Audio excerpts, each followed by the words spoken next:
What's going on, everyone? Timothy at Time and Refinement. It's another beautiful Arizona day in September.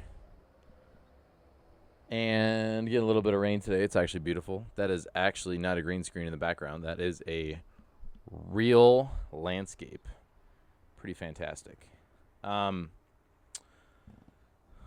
wanted to talk about playing hard to get and how it's not sexy, how it's not attractive.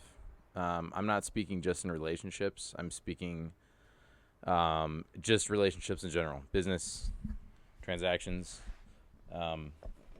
relationships, love interests, friendships, all that.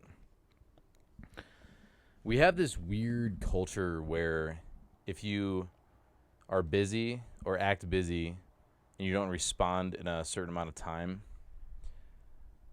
you must be more important or busier, and therefore you are of higher value, which I never thought that was the case. There's people that I know that are busy all the time and still have the time to respond, message, call, whatever. And being in the food industry, being in, having my own business, it's really a turnoff to me when people do not communicate, when they don't respond or they respond late. Oh my gosh, I'm so sorry. I forgot to respond to this, or I responded in my head. It's like, I don't think anybody's ever too busy to respond. There's a video, a couple of videos floating around of people that record themselves starting the time on their clock, their timer, and they're like, takes about 7 to 10 seconds to conjure up a text message or calling somebody or even a voice memo. You can literally click the audio button on your phone and send a voice memo if you don't have time to text. It's insane. So that's definitely something that bothers me. There's not a lot of things that really bother me, but that's one of them. That's definitely one of them. I've seen it in my own friends that I'm super close with, that I love very dearly, love to death, but they're like the worst at responding and communicating.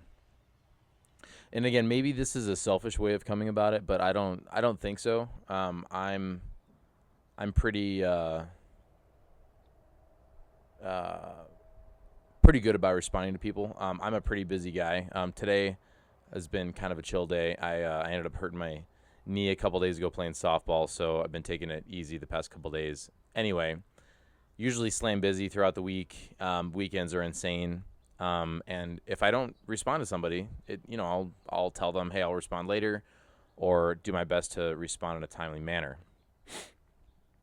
And I don't know how we're supposed to really start relationships off this way.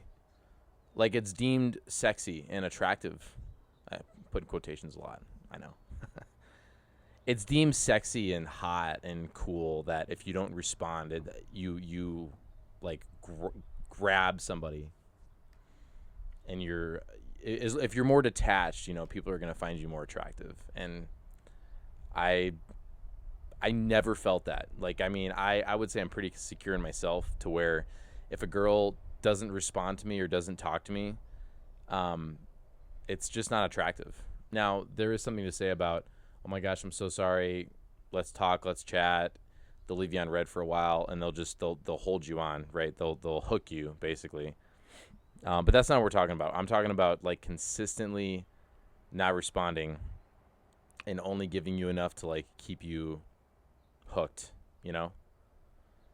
I don't know where this came from. I know this is like an old sales tactic, because I've been in sales for a long time. The old sales tactic of, oh, well, there's only a certain amount on the shelf. There's only a certain quantity. Therefore, you should probably act fast. And, oh, I'm so sorry, I'm busy. I was with 15 other clients. What do you want to talk about? So therefore, the customer's like, oh, this person or this product must be super valuable because, it's hard to get. It's hard to come by. One of my favorite podcasters ended up doing like a little slideshow on Instagram of like, it was probably like 8 slides, really in depth, really long, and it was talking about is society making men and women choose emotional unavailability for their partners.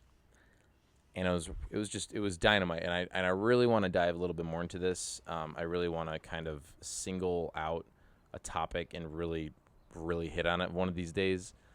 But basically, it was talking about how if somebody doesn't make time for you or they talk to you occasionally, it's like, oh, I get a little slight dopamine hit when they message me or when they talk to me, so therefore they must be important, you know. And I don't see how that is good for your nervous system. I don't see how that's good for any type of trauma that you have. I don't see how that's good for maintaining any type of healthy relationship at all.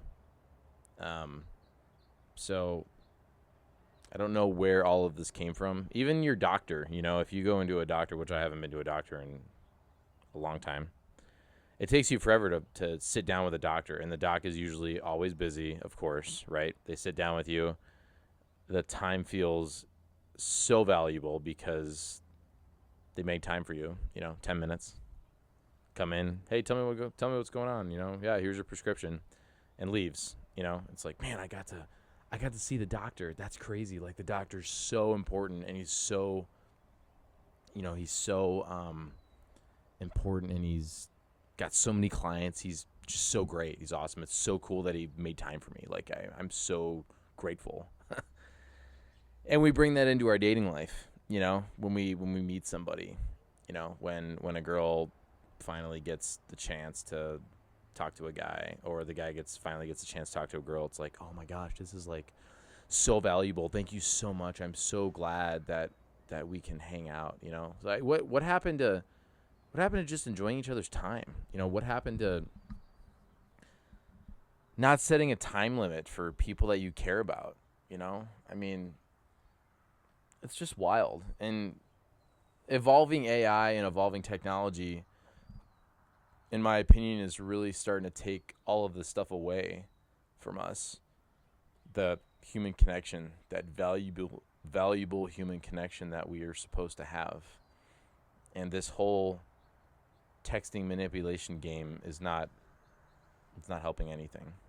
So, just my humble opinions on that. I don't see how it's healthy. I don't see how it's going to help in the long run, again, to maintain relationships. There's friends that I've had that I could just never get a hold of, And again, people have stuff going on in their lives. I'm not here to judge them. But communicate. Like, let me know what's going on. Like, tell me why you can't hang out, or tell me why you bail, or tell me why you can't go on that date, Just let me know. I don't understand how difficult it is and why it's so difficult. I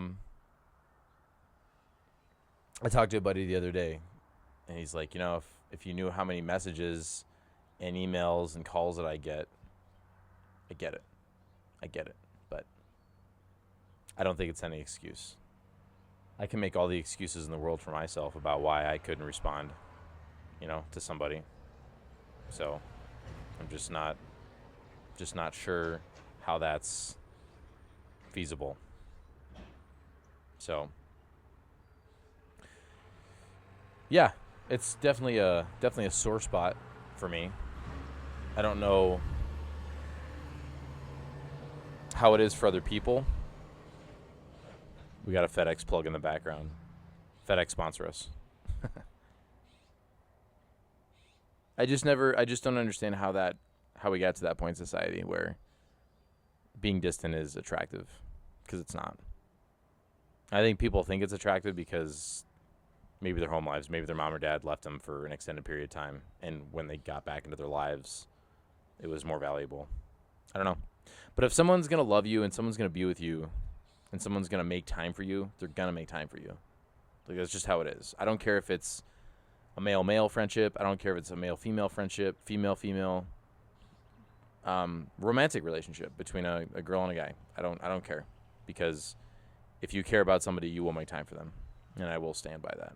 So anyway, that's what I got today. Appreciate you guys listening, tuning in. Looking forward to the next episode. I appreciate you guys watching, commenting, liking. You keep me rocking and rolling. I absolutely love sitting down and doing these videos. I do like this landscape, so I might start doing this a little bit more often. Anyway, I love you guys. I cherish you. You're worthy of unconditional love. Thank you for tuning in, and I'll see you guys in the next episode. Cheers.